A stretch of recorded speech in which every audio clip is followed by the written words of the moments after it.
अजितदादांचं निधन झालं त्या दिवशी अनेकाच्या डोळ्यात अश्रू होते. ज्या व्यक्तीच्या ओळखीचे हे अजितदादा नव्हते तीही व्यक्ती त्या दिवशी लढत होती.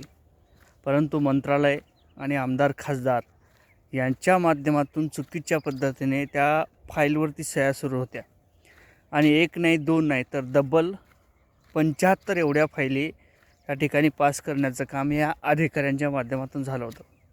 खरं तर ह्या फायली अल्पसंख्याक शाळेसाठी होत्या. म्हणजेच काहीतरी सध्याच्या जे काही फौजदार वगैरे शाळेत इंग्लिश आणि जे काही फ्रान्स असेल, त्यानंतर तमिळ असेल, त्यानंतर गुजराती असेल, मराठी असेल, हिंदी असेल, अशा जे काही शाळा येतात त्या शाळेला मान्यता देण्यासाठी, म्हणजेच काय तर त्या शाळेला अल्पसंख्याक दर्जा देण्यासाठी त्या फाईलवरती सह्या केल्या जात होत्या.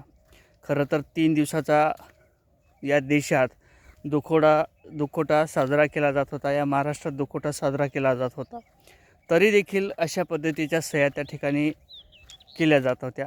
म्हणजेच काय तर त्या ठिकाणची शाळा असतील, त्या शाळेतील शिक्षकांना जे काही प्राधान्य असेल, नोकरीत प्राधान्य असेल, त्याचबरोबर पगार असेल, या दरम्यान जे काही केल्या जातात त्या दरम्यान या फाईलवरती सह्या केल्या जात होत्या. अशा पद्धतीची माहिती समोर येत होती.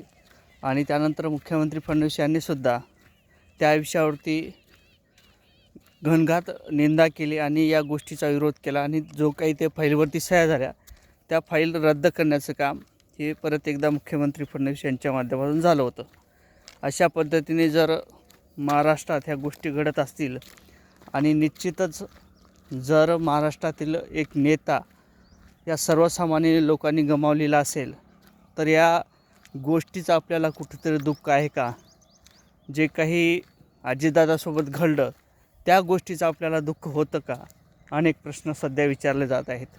नेमकं काय चाललं महाराष्ट्रात हे देखील समजत नाही. परंतु या संदर्भात नेमकं तुम्हाला काय वाटते कमेंट करा.